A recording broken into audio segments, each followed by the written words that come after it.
आशीर्वादाचे तुक गायले जाणारे प्रत्येक गीत वाचण्यात येणारा शास्त्रभाग होणारी मध्यस्थीची प्रार्थना त्याच्यानंतर शास्त्रभाग वाचन आहे गीत ज्ञान आहे प्रभू या होणाऱ्या प्रत्येक विधीमध्ये तुझं सार्वभौमत्व प्रगट करणारा आमचा जिवंत देवा प्रभू हो दे जिवंत देव बाबा पुन्हा एक वार या ख्रिस्त जन्मोत्सवाच्या दरम्यान प्रभू आम्ही तुला अधिक आणि अधिक चांगल्या रीतीने समजून घ्यावं अधिक आणि अधिक चांगल्या रीतीने प्रभू किती चांगला देव आहे त्याचा अनुभव आम्ही घ्यावा यासाठी लागणारे सर्व प्रकारची कृपा दे जे मार्गामध्ये आहेत त्यांचे मार्ग मोकळे तू कर जे आजारी आहेत त्यांना प्रभू जे आरोग्य देणारा त्यांचा जिवंत देवा प्रभू आणि तुझ्या नावाला गौरव प्राप्त करून घे आजची संपूर्ण भक्ती आम्ही पुन्हा एक बार तुझ्या गौरवशाली सामर्थ्यशाली हातामध्ये समर्पित कर प्रार्थना ख्रिस्त येशूच्या द्वारे केली म्हणून पाहिजे आमेन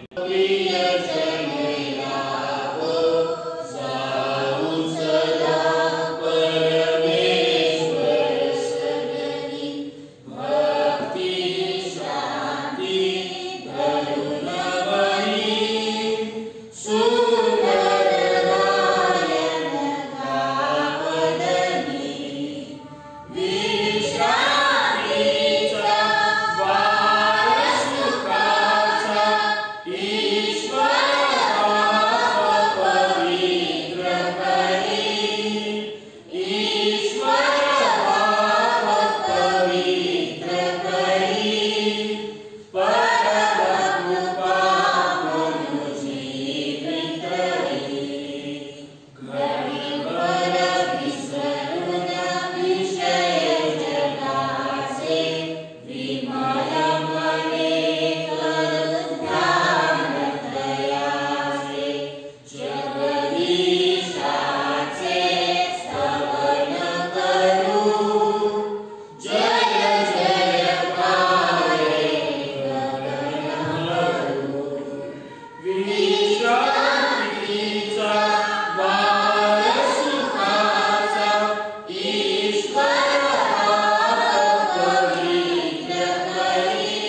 तुझ्याजवळ कबूल केले. मी आपली अनिती लपवून ठेवली नाही. मी आपले अपराध परमेश्वराजवळ कबूल करेन असे मी म्हणालो, तेव्हा तू मला माझ्या पाप दोषाची क्षमा केली.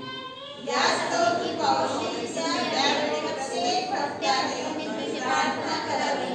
जलाचा मार्ग तरी त्याला नाही.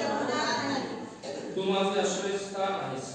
तू संकटापासून माझे रक्षण करशील. मुक्ततेच्या स्तोत्रांनी तू मला मिळशील. मी तुला बोध करीन. ज्या मार्गाने लागते त्याचे शिक्षण तुला देईन. मी आधीची निर्बुद्ध घोडा किंवा खेचर यासारखे होऊ नका. त्यांना आवडण्यासाठी लगाम, बोरखाळी अशी सामग्री पाहिजे. नसली तर ती तुझ्या जवळ यावयाची नाही. दुर्जनाला पुष्कळ दुःखे भोगावी लागतात. परमेश्वरावर भाव ठेवणारा मोती अहो नीतिमानांनो, परमेश्वराच्या ठायी आनंदोत्सव करा. अहो सरळ मनाचे जनो, तुम्ही सर्व आनंदाचा गजर करा.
या बघा आप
जीवन से भी उत्तम तेरी करो।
तुझी उपकार स्तुती करतो, तुझ्या नावाला मान महिमा गौरव आता आणि सदा सर्व काळासाठी देतो, यासाठी की पुन्हा एक वार प्रभू स्तवनामध्ये बसणारा तू आमचा जिवंत देव आहेस.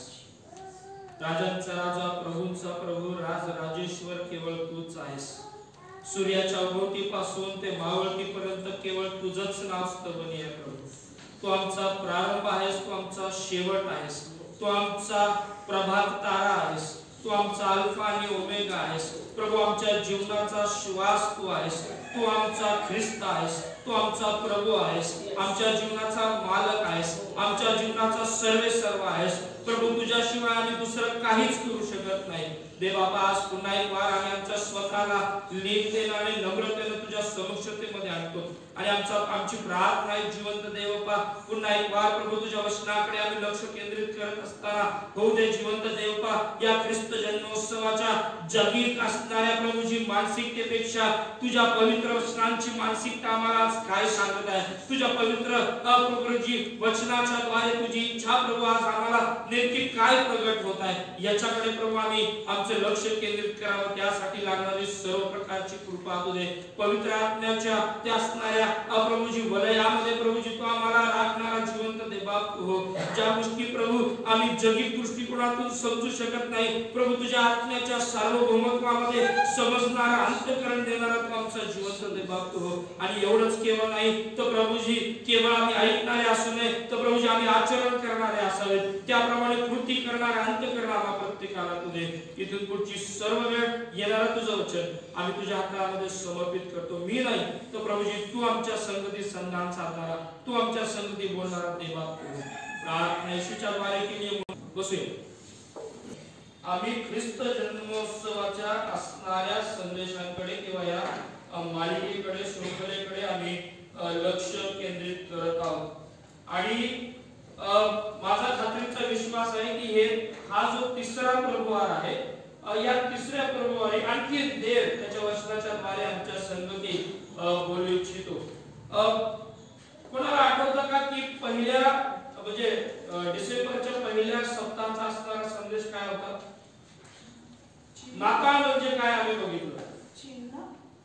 देवापासून आलेलं जे चिन्ह आहे, देवापासून आलेलं जे प्रकटीकरण आहे ते जसं आहे तसं स्वीकारण्याचा सण म्हणजे नाताळ. दुसरी महत्त्वाची गोष्ट काय बघितली मागच्या प्रभुवारी? पुनर्स्थापित करण्याचा सण. देव नाताळ म्हणजे सीझन ऑफ रेस्टोरेशन. देव आम्हाला पुनर्स्थापित करतो, देव आम्हाला रिफॉर्म करतो. आणि नाताळ काय आहे? रिफॉर्मेशन आहे. नाताळ म्हणजे काय आहे? पुनर्स्थापना आहे. नाताळ म्हणजे काय आहे की देवाने आमच्या जीवनामध्ये जे दिलेलं आहे ते जर आमच्या जीवनातलं हरवलेलं आहे तर ते पुन्हा एकदा शोधून पुन्हा एकदा त्याच्यावर सारासार विचार करून देवाच्या वचनाच्या मार्गामध्ये चालण्याचा सण म्हणजे नाताळ. आज ज्या असणाऱ्या शास्त्रभागांकडे आम्ही लक्ष केंद्रित करत आहोत, जे दोन शास्त्रभाग वाचले, यशायाचा ग्रंथ याचा 9वा अध्याय पहिल्या वचनापासून ते 7व्या वचनापर्यंत आणि लोकवृत्त शेवटवार याचा पहिला अध्याय आणि 26व्या वचनापासून ते 38व्या वचनापर्यंत आम्ही हे दोन्ही शास्त्रभाग जे या ठिकाणी वाचलेले आहेत, या असणाऱ्या दोन्ही शास्त्रभागामध्ये आम्हाला ख्रिस्ताच्या जन्माची असणारी भविष्यवाणी आम्हाला त्या ठिकाणी आम्हाला पाहायला मिळते. जी भविष्यवाणी आता मरियेच्या संगती ती पूर्णत्वास जात असताना आम्हाला नव्या कराराच्या लूक सुवर्तमानाच्या पहिल्या अध्यायामध्ये त्या ठिकाणी दिसते, ज्या ठिकाणी गॅब्रिएल देवदूत जो आहे, हा गॅब्रिएल देवदूत या मरिये संगती त्या ठिकाणी बोलत आहे.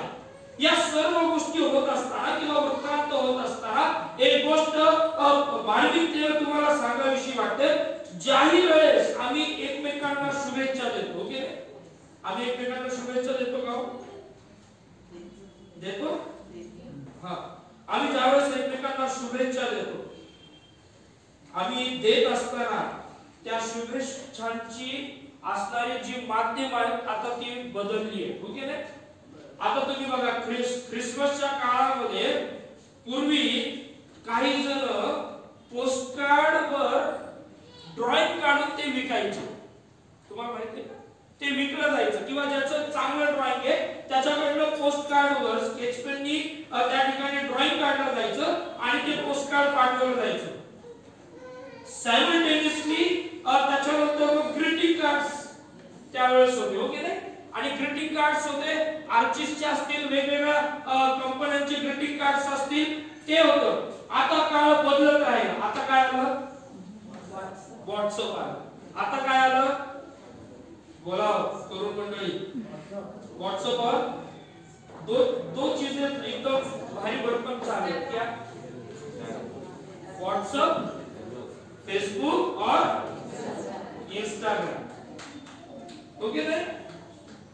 जेवण नाही मिळालं तरी चालेल, ओके नाही. काही या तीन गोष्टींसाठी जेवण मागवलं.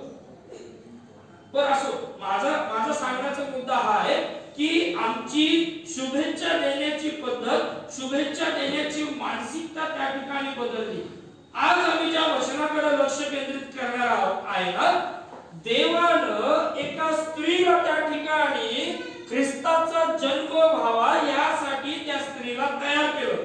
आणि या स्त्रीला देवानं गॅब्रिएल दूताच्या करवी शुभेच्छा पाठवल्या. आणि म्हणून नाताळ काय आहे? हा नाताळ आम्हाला या असणाऱ्या गोष्टींना स्पेसिफिकली जाणून घेणं गरजेचं आहे. येऊया लूका सुवर्तमान याचा पहिला अध्याय आणि त्याच्या 26व्या वचनापासून ते जवळजवळ आपण 30व्या वचनापर्यंत आपण वाचूया. त्या ठिकाणी म्हटलेले लूका सुवर्तमान पहिला अध्याय 26 ते 30 वचन. त्या ठिकाणी म्हटलेले, नंतर 6व्या महिन्यात देवाने गलिलातील नासरेत नावाच्या गावी एका कुमारीकडे गॅब्रिएल देवदूताला पाठवले. ती दाविदाच्या घराण्यातील योसेफ नावाच्या पुरुषाला भागदत्त होती आणि त्या कुमारीचे नाव मरिया होते. देवदूत तिच्याकडे आत येऊन म्हणाला, हे कृपा पावलेल्या स्त्रिये, कल्याण असो, प्रभू तुझ्या बरोबर असो. या बोलण्याने तिच्या मनात खळबळ उडाली आणि हे अभिवादन काय असेल याचा ती विचार करू लागली. देवदूताने तिला म्हटले, मरिये, भिऊ नको, कारण देवाची कृपा तुझ्यावर. प्रिय बंधू आणि भगिनींनो, ज्या वेळेस एखादी व्यक्ती आम्हाला अभिवादन करते तेव्हा काय होतं? आज या आजच्या असणाऱ्या आकाळाच्या सणामध्ये आम्हाला बघणं गरजेचं आहे.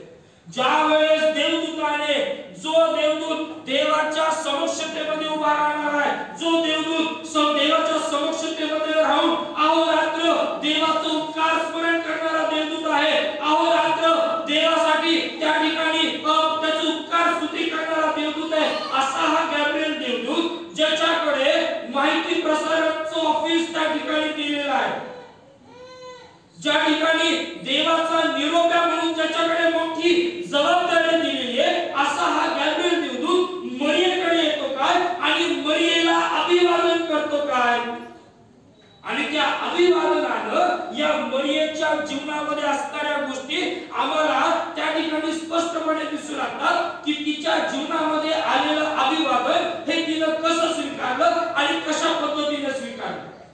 आणि मग तीन महत्त्वाच्या गोष्टींकडे आज आम्ही लक्ष केंद्रित करणार आहोत. पहिली महत्त्वाची गोष्ट, ज्यावेळेस देवाने दूताच्या कर्मी ज्यावेळेस मरियेला अभिवादन केलं, त्या अभिवादनाच्या अगोदरची मरिया, त्याच्यानंतर अभिवादन ऐकल्यानंतरची मरिया आणि ते अभिवादन ऐकल्यानंतर तिच्या जीवनात काय परिणाम झाले ती मरिया आज आम्हाला बघायची. येते का लक्षामध्ये? आणि म्हणून प्रिय बंधू आणि भगिनींनो, एखादी प्रतिष्ठित व्यक्ती ज्यावेळेस आम्हाला अभिवादन करते ना, ओके ना,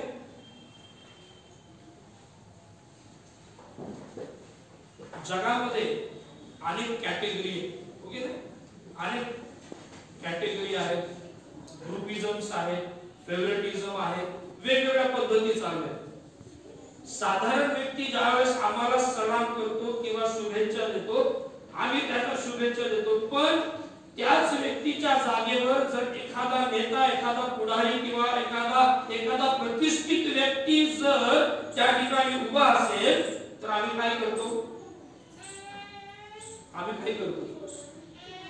ती व्यक्ती शुभेच्छा देत असताना आम्ही फोटो काढायला विसरत नाही, बरोबर ना? आम्ही फोटो काढायला विसरतो का? नाही विसरत. तुम्ही बघा प्रतिष्ठित व्यक्ती बरोबर उभा राहणं हे आम्हाला फार सन्मानाचं वाटतं. इथं खुद्द देवदूत ह्या ठिकाणी बळीकडे येतो. ज्या घरामध्ये ती आहे, ज्या घरामध्ये ती वास्तव्यास आहे, ज्या गावी ती आहे, त्या ठिकाणी देवदूत येतो आणि देवदूत मरियेला अभिवादन करतो. सर्वात मोठी सन्मानाची गोष्ट आमच्यासाठी काय आहे की देवाच्या दूताने येऊन आम्हाला अभिवादन करणं. लक्षात घ्या. आणि म्हणून आज आम्हाला काय बघायचं माहितीये का की आम्हाला ज्या वेळेस अभिवादनाची गरज आहे त्यावेळेस आमच्या जीवनामध्ये नेमकं काय घडू शकतं. एक दैवी अभिवादन. नाताळ काय आहे तर नाताळ हा अभिवादनाचा सण आहे. येते का लक्षामध्ये. Christmas is a season of salutation. नाताळ हा अभिवादनाचा सण आहे. नाताळ हा एकमेकांना तुच्छ मानण्याचा सण नाही. नाताळ हा एकमेकांचं मन गिळंकृत करण्याचा सण नाही. नाताळ हा एकमेकांचा अपमान करण्याचा सण नाही. नाताळ हा एकमेकांकडे डोळे झाक करण्याचा सण नाही. नाताळ काय आहे तर त्या शत्रूच्या समोर जायचं आणि त्याला अभिवादन करायचं. त्याला म्हणायचं सलाम, शालोम, प्रभूची शांती तुझ्या बरोबर असो. नाताळ तो आहे. आणि म्हणून आम्हाला समजून घेणं गरजेचं आहे की या असणाऱ्या अभिवादनामध्ये या ख्रिसमसच्या दरम्यान, या नाताळाच्या दरम्यान आम्ही देव केंद्रित किंवा ख्रिस्त केंद्रित अभिवादन जी आहे ती आम्ही कुठेतरी मिसळून करत आहोत. आमच्याकडनं कुठेतरी चुकीनं, नजर चुकीने, जाणून बुजून आम्ही एकमेकांना ग्रीट करण्याचं राहून जात आहोत. नाताळ तसा साजरा होत नाही प्रिय बंधू आणि भगिनींनो. आणि म्हणून ज्यावेळेस आम्ही मरियेच्या जीवनात आम्ही बघत आहोत ना ते आम्हाला ते बारकाईनं बघणं गरजेचं आहे. कारण ही मरिया अशी आहे, ही स्त्री अशी आहे की जिनं देवाकडून आलेलं अभिवादन तिनं नम्रतेने स्वीकारलं. ही मरिया अशी आहे की जिनं ते पूर्णपणे अंगीकारलं आणि ते आनंदानं विदित केलं. देवाकडून आलेलं अभिवादन. she received humbly, she believed fully and she shared it joyfully. तिला आनंदानं ते विदित केलं. ते आनंदाने इतरांपर्यंत तिनं पोहोचवलं. आणि म्हणून नाताळ काय आहे तर दैवी अभिवादन स्वीकारलं आणि त्या अभिवादनाचा विचार करणं. कारण लुकरूसवर्तमान पहिला अध्याय आणि त्या 28व्या वचनामध्ये जर आपण बघितलं तर त्या ठिकाणी म्हटलेलं आहे देवदूत तिच्याकडे आत येऊन म्हणाला, हे कृपा पावलेल्या स्त्रिये काय असो, कल्याण असो. पुढे प्रभू तुझ बरोबर असो. पुढे काय म्हटलं, स्त्रियांमध्ये. आता 29व्या वचनामध्ये ज्यावेळेस आपण येतो त्यावेळेस ती त्या ठिकाणी देवाचं वचन सांगता आम्हाला ह्या बोलण्याने तिच्या मनात खळबळ उडाली आणि हे अभिवादन काय असेल याचा ती. हे अभिवादन म्हणजे जे देवदूताने तिला अभिवादन दिलेलं आहे. आणि म्हणून ख्रिसमस काय आहे, नाताळ काय आहे की देवापासून आलेलं अभिवादन स्वीकार. देवापासून आलेलं अभिवादनाचा स्वीकार करणं आणि त्याच्याविषयी विचार करणं. तुम्हाला माहिती आहे का, जर आम्ही बघितले हेरोद राजाचा असणारा जो काळ आहे ना, महात्मा लुकरूसवर्तमानाच्या 2ऱ्या अध्यायामध्ये जर बघा,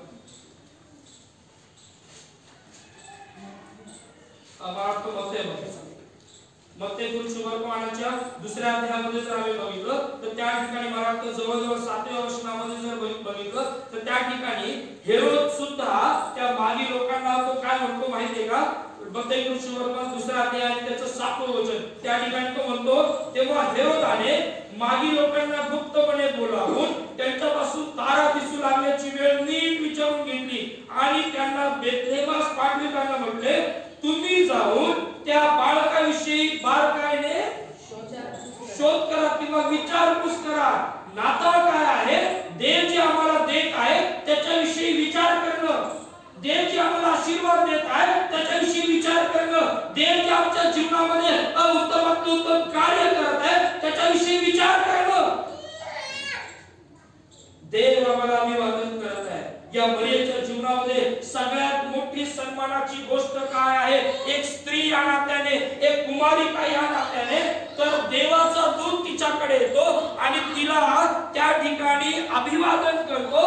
आणि ते अभिवादन करत असताना आता अभिवादनाच्या अगोदर असणारी जी मरिया आहे ना, ती आम्हाला लूका सुवर्तमानाच्या पहिल्या अध्यायाच्या 28व्या अध्यायामध्ये 28व्या वचनामध्ये आम्हाला दिसते. त्या ठिकाणी देवाचा दूत तिला म्हणतो, देवदूत तिच्याकडे आत येऊन म्हणाला, हे कृपा पावलेल्या, पहिली महत्वाची गोष्ट, एका स्त्रीसाठी देवदूताच्या करवी आलेलं पहिलं अभिवादन काय आहे? हे कृपा पावलेल्या, कृपा पावलेल्या स्त्री. म्हणजे काय? स्त्रियांनी सांगायचं. तुम्हाला माहिती आहे का? हा? देवाची नजर तिजवर गेली. बर, तुम्हाला माहिती आहे का उपासना संगीतामध्ये एक गाणे, बहिणींनो सांगा जाता हो कुठे, कधी ऐकलंय का? हो.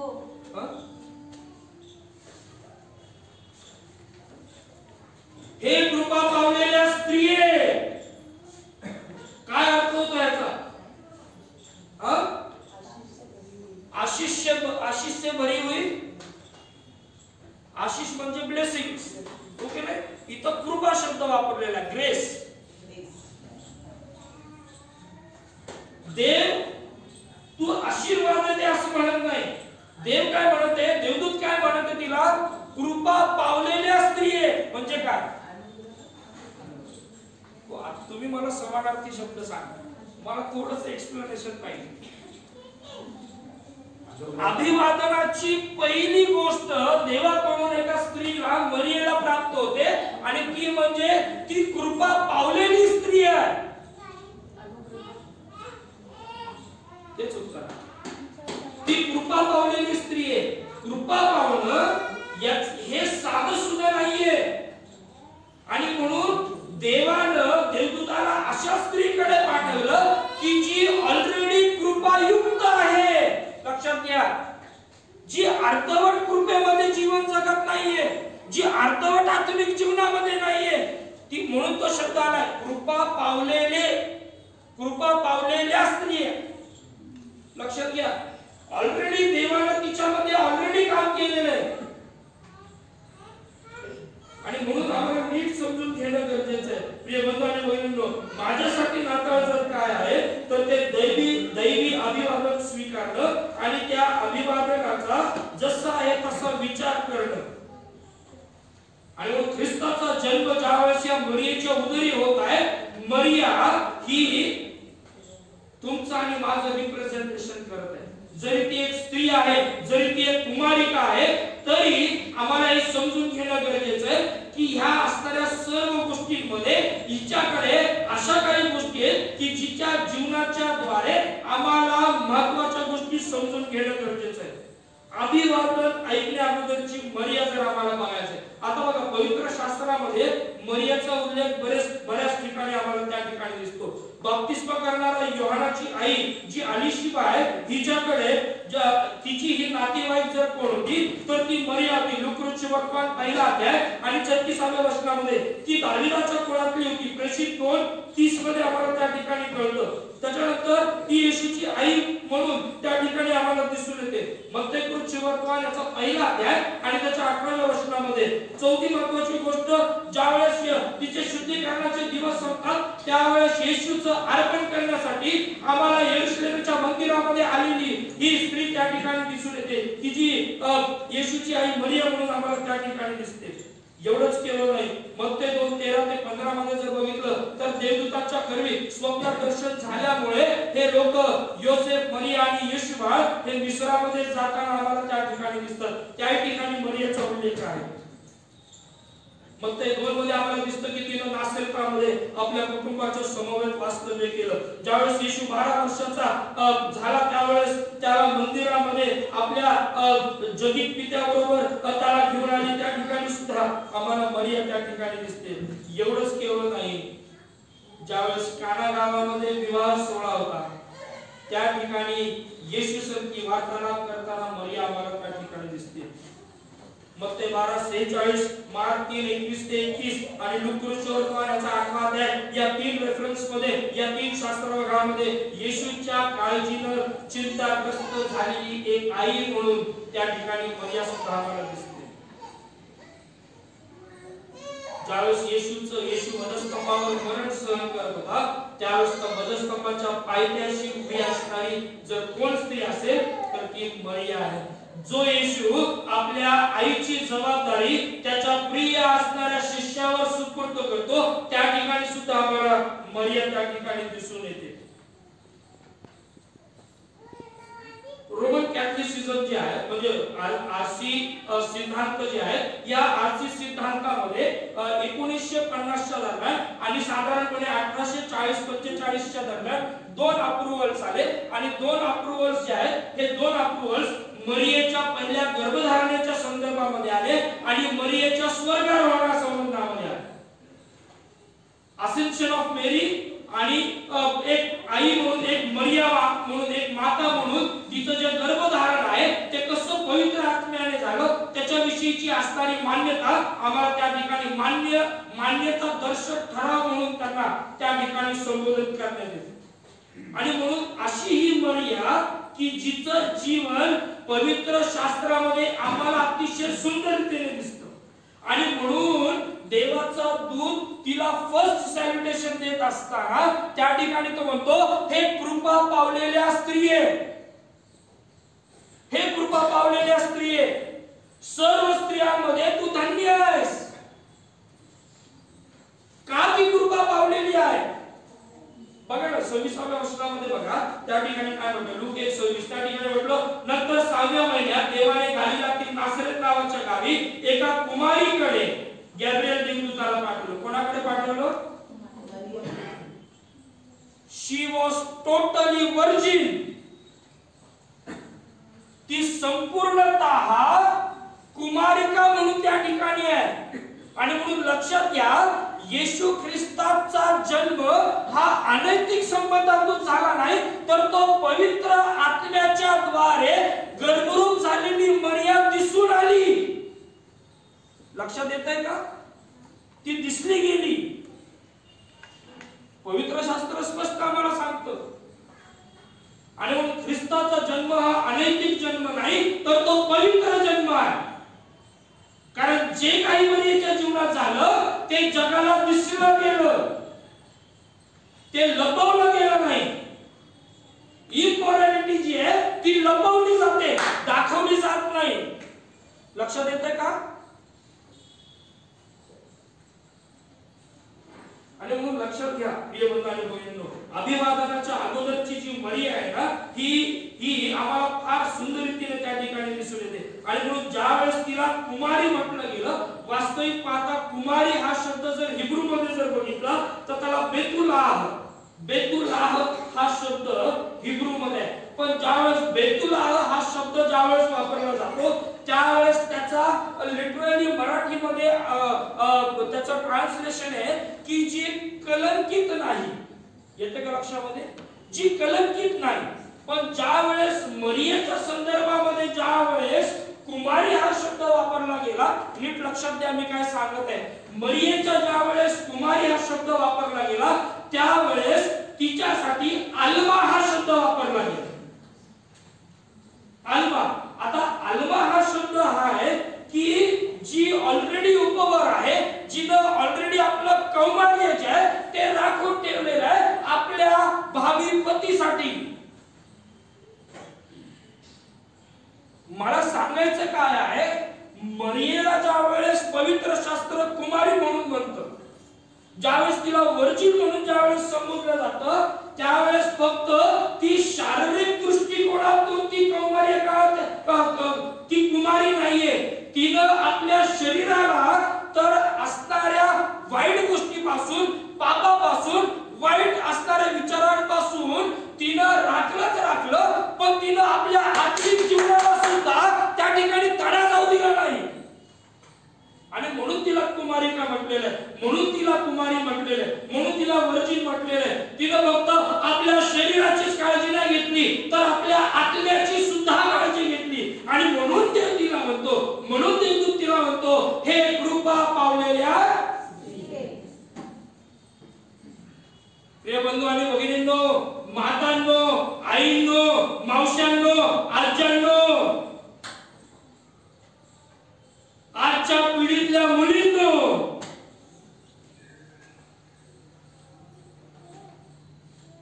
आमचं शरीर आम्ही राखलं म्हणजे आम्ही सर्व काही राखलं असं होत नाही. जोपर्यंत आम्ही आमचा आत्मा शैतानाच्या त्या असणाऱ्या जाळ्यापासून राखत नाही, तोपर्यंत आमचं जीवन हे कृपायुक्त आणि कृपामय होणार नाही.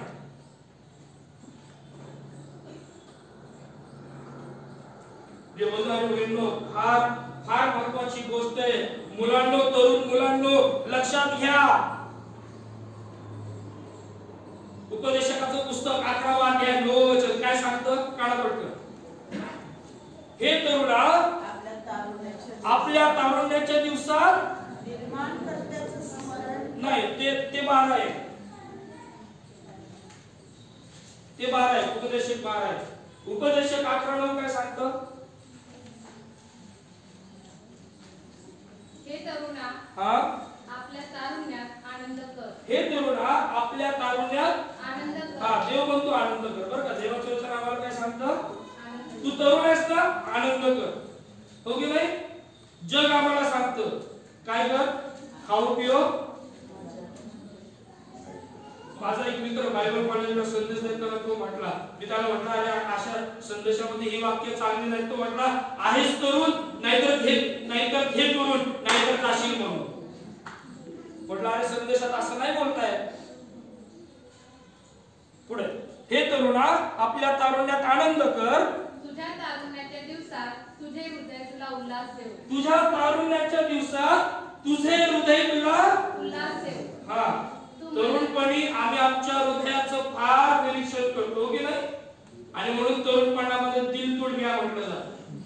बर, पुढे, तू मनास वाटेल त्या मार्गाने व नजरेस येईल तसा चाल. तू मनास वाटेल त्या मार्गाने, नजरेस येईल त्या मार्गाने चाल. पुढे, पण या सर्वांबद्दल देव तुझा धाडा घेईल. पण तू जे काही करशील त्याचा देव तुझा धाडा. वॉर्निंग आहे. करायचंय ना बाबा, कर. फिरायचंय, फिर. उद्योग करायचे, कर. बाकीच्या गोष्टी करायच्या, कर. पण या सर्व गोष्टींबद्दल देव तुझा जाणा घेतल्याशिवाय मरेला देवदूत म्हणतो काय? हे कृपा पावलेल्या.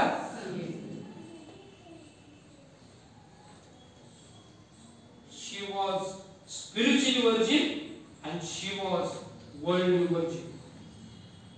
जगिक दृष्टिकोनातून सुद्धा तिनं तिचं कौमार्य राखलं होतं, आणि आत्मिक दृष्टिकोनातून सुद्धा तिनं तिची काळजी स्वतः बारकाईनं घेतली होती. प्रिय बंधू आणि भगिनींनो, the first salutation from the Lord. काय मी कृपा पावलेली स्त्री आहे का?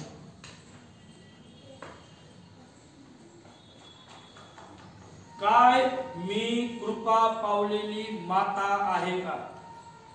काय मी कृपा पावलेली पत्नी आहे का?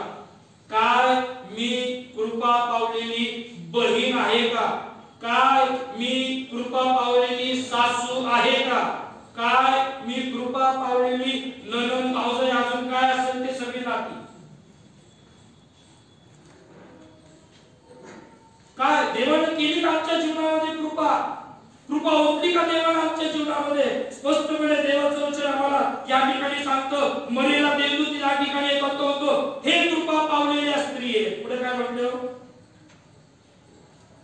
काय म्हटलं? 26 वचन, 28 वचन, हे कृपा पावलेल्या स्त्री हे कल्याण असो.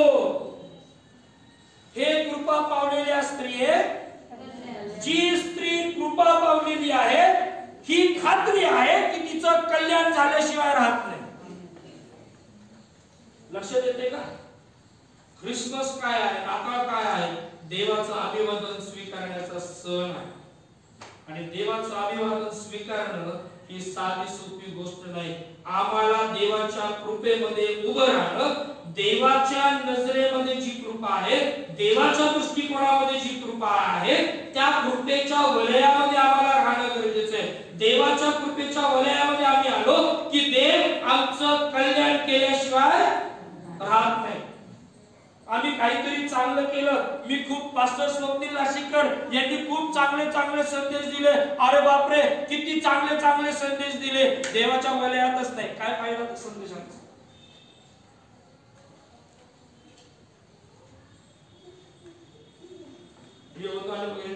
हे कृपा पावलेल्या स्त्रिये, कल्याण असो, देव आमचं कल्याण करण्यासाठी तयार आहे. हे कल्याण तो कधी करेल? ज्या वेळेस आम्ही कृपामय जीवन जगत आहोत. देव कोणावर कृपा करू? याकोबाचं पत्र 4 अध्याय 6 वचन. कोणीतरी पटपट पटपट काढा. याकोब 4:6. मला वाटत असं मी सोपतो. याकोब 4:6. अजून कारण आपण अजून पहिलाच मुद्दा बघत आहोत. याकोब 4:6 काय म्हणते? उत्पादन देतो यास्तव शास्त्र म्हणते, देव गर्विष्ठांचा विरोध करीतो. देव गर्विष्ठांचा विरोध करीतो आणि लीलास उत्पादन देतो. कोणावर कृपा करतो? जे लीन आहे, जे नम्र आहे, जे देवाच्या समक्षतेमध्ये राहणारे आहेत, ज्यांनी देवाला सर्व म्हणून आपल्या जीवनामध्ये सन्मानाचं स्थान दिलेलं आहे, जे देवाच्या मर्जीप्रमाणे करणारे, जे देवाच्या परवानगीने गोष्टी करणारे, जे देवाच्या इच्छेला शिरसावंत मानणारे लोक आहेत, ते त्यांच्यावर देव कृपा करत राहतो. पुढे स्तोत्र संहिता 73 अध्याय आणि पहिलं वचन. स्तोत्र 73:1.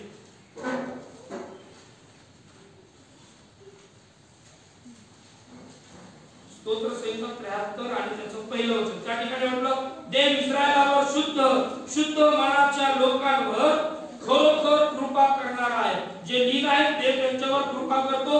दुसरी गोष्ट स्तोत्र 73:1 म्हटलेले, जे शुद्ध मनाचे आहेत त्यांच्यावर देव कृपा करतो. तिसरी महत्त्वाची गोष्ट नीतिसूत्र 13 अध्याय आणि 15 वचन. देव कोणावर कृपा करतो?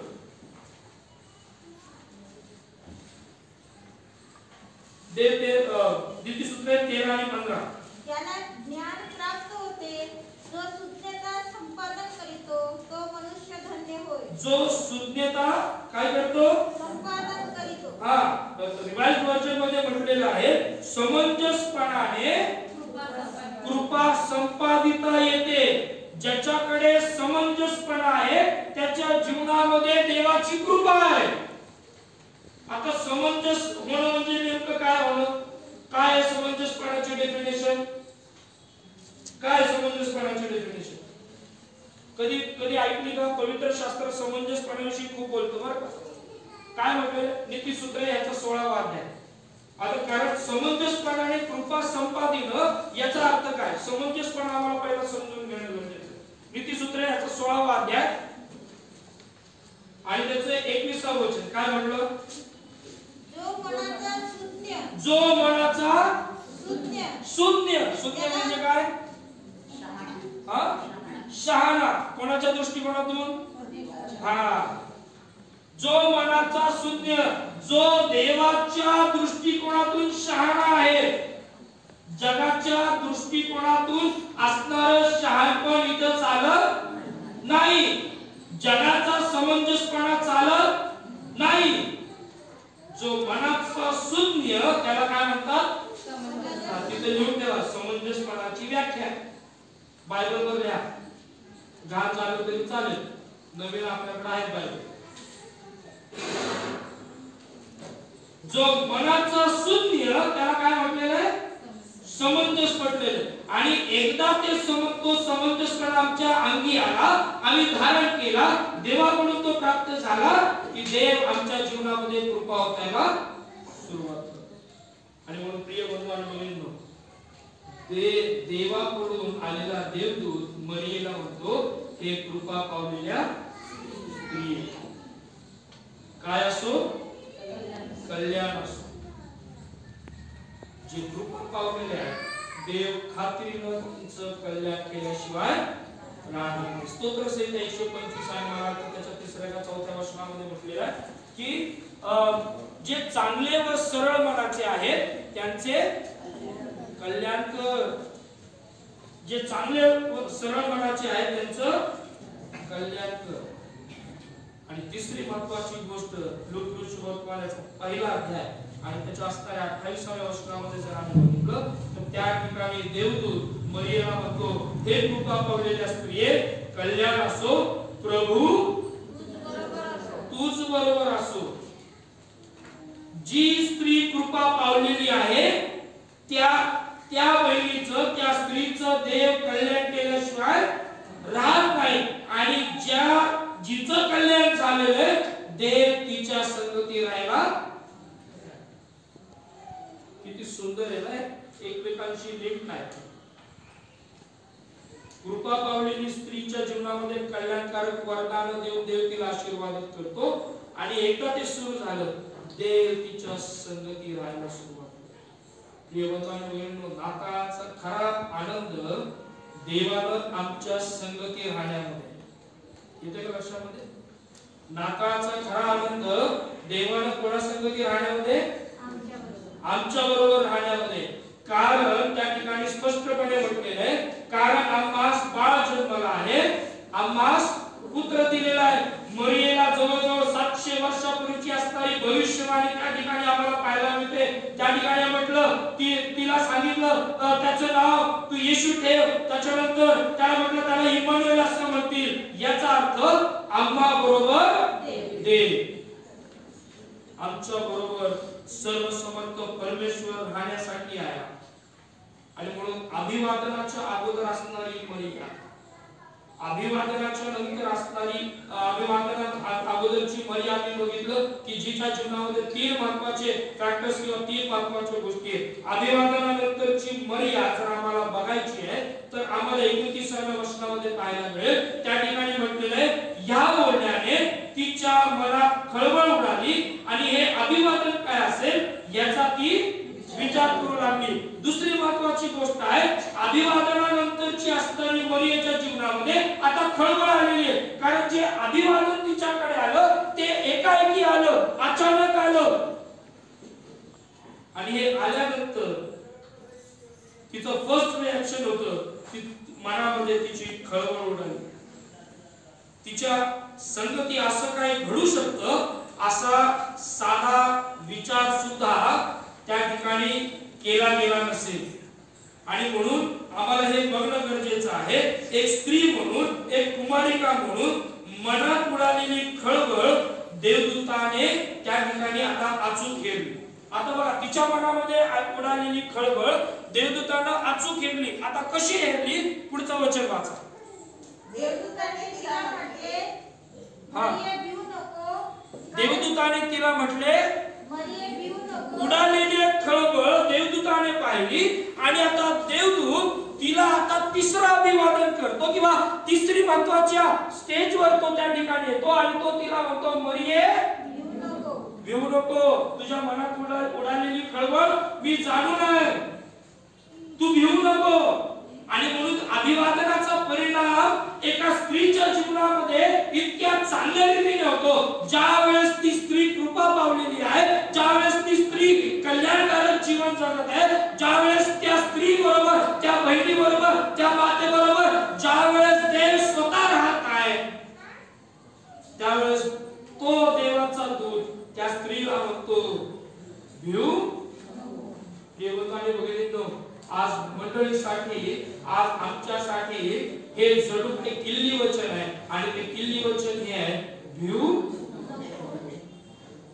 ज्यावेळेस मेंढपाळ त्या रानामध्ये पळत राहत होते, देवदूत त्यांच्या समोर आला आणि त्या ठिकाणी तो म्हटला, काय म्हटलं पहिलं वाक्य? भिवू नका, डू नॉट फिअर. नाताळ हा सण आमचा यासाठी आहे कारण नाताळानं आमच्या जीवनातली भीती घालवली. बहिणींनो, मातांनो, लक्षात घ्या, इकडे लक्ष द्या. आमची भीती घालवली. आमच्या जीवनामध्ये असणारं प्रत्येक भय देवाला घालवलं. आणि म्हणून जर आजही कुठल्या प्रकारची भीती जर आज आमच्या अंतःकरणामध्ये असेल तर आम्हाला आज हे अभिवादन आहे, आम्हाला हे आज अभिवचन आहे. आणि ते अभिवचन आहे की भिवू नका. फ्युचरचं भय आहे का? भिवू नका. माझं पुढे कसं होईल हा विचार आहे का? भिवू नका. माझं फ्युचर कसं काय त्या ठिकाणी सेट राईट होईल का? भिवू नका. आज ख्रिसमसच्या या सणाच्या दरम्यान या असणाऱ्या सीझन मध्ये देवाचं अभिवचन तुम्हाला आणि मला प्राप्त होत आहे आणि ते म्हणजे भिवू. आम्ही भिणारे लोक नाही आहोत. ज्यांनी ख्रिस्तावर विश्वास ठेवला ती भ्यालेली नाही. आणि म्हणून अभिवादनाच्या अगोदर आम्ही बघितलं मरिया ही कृपा पावलेली आहे. ती कुमारिका आहे, कशी आहे हे आम्ही बघितलं. तिच्या जीवनामध्ये कल्याणकारक वरदान आहे आणि ज्यावेळेस कल्याणकारक वरदान आहे देव स्वतः आमच्या जीवनामध्ये त्या ठिकाणी राहिला तो. एवढंच केवळ नाही, ज्यावेळेस आम्ही या गोष्टी करतो त्यावेळेस पहिलं अभिवचन देव आम्हाला देतो आणि ते म्हणजे तो म्हणतो तू भिवू नकोस. दुसरी महत्त्वाची गोष्ट, मग आता आम्हाला काय करणं गरजेचं आहे. या 37व्या वचनामध्ये 38व्या वचनामध्ये तेव्हा मरिया म्हणाली, पहा मी प्रभूची दासी, आपण सांगितल्याप्रमाणे मला हो. मग देवदूत तिच्यापासून निघून गेला. मरिया आता म्हणत आहे देवदूताने सांगितलेली प्रत्येक गोष्ट तिनं सन्मानाने ऐकले, नम्रतेने तिनं ऐकलं आणि ती म्हणती आता तुम्ही सांगितल्याप्रमाणे मला बघू. मी पुढचा मधला गाभा स्किप केला कारण आता 25 तारखेला जो संदेश आहे तो आपण त्याच्यावर बघणार आहोत आणि त्या संदेशाला मी नाव दिलंय हे कसं होईल. हे कसे होईल मरियेचा प्रश्न आहे, हे कसं होईल. आणि अनेकांच्या जीवनामध्ये सुद्धा आज प्रश्न आहे हे कसं होईल. आणि नाताळ या प्रश्नाला समर्पित उत्तर. डोळे झाकून प्रभू आम्ही पुन्हा एक वाट येईन आणि नम्र होऊन तुझ्या चरणाजवळ येतो. आम्ही तुझे आभार मानतो, तुझ्या नावाला धन्यवाद देतो यासाठी की प्रभू आज मरियेच्या जीवनाच्या द्वारे प्रभू तू आमच्या संगती स्पष्टपणे बोललेला आहेस. आणि म्हणून जर आम्हाला ते अभिवादन स्वीकारायचं असेल तर आम्हाला देवाच्या कृपेमध्ये राहणं, देवाकडून कल्याणकारक वरदान प्राप्त करणं आणि देवा संगती राहणं या अतिशय महत्त्वाच्या गोष्टी आमच्या जीवनामधून होणं गरजेचं आहे. प्रभू त्याच्याही पलीकडे तू आम्हाला एक अभिवादन देतोस आणि ते अभिवादन हेच की भिवू नको. आणि प्रभू या सर्व अभिवादनाबद्दल प्रभू आम्ही तुझ्या नावाला धन्यवाद देतो. प्रभू आज माझ्यासाठी नाकाळ जर काय असेल तर तो अभिवादनाचा सण आहे. भले माझ्या समोर शत्रू असेल, माझ्या समोर ज्यानं माझं वाईट चिंतन असेल, माझ्या समोर कदाचित माझा द्वेष करणारा व्यक्ती असेल, माझ्या समोर कदाचित माझा नायनाट करणारा व्यक्ती असेल, पण प्रभू मला ख्रिस्त केंद्रित राहून त्याला अभिवादन करणं गरजेचं आहे. आणि प्रभू ही तुझ्या वचनांची शिकवण आहे.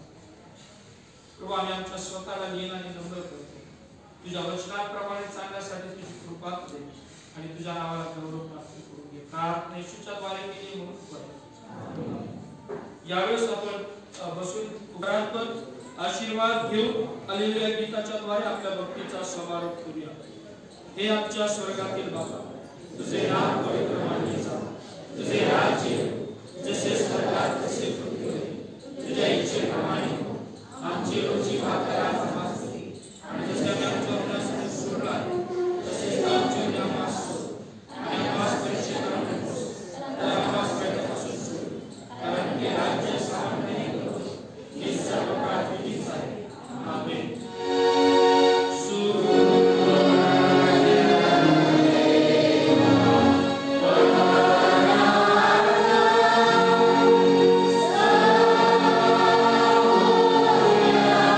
Amen.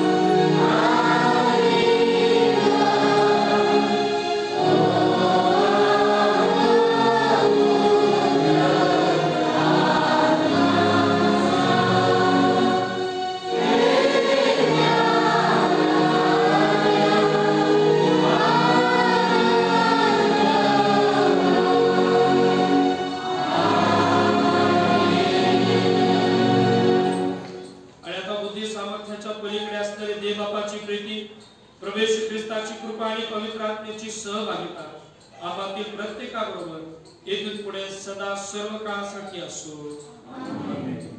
बसूया.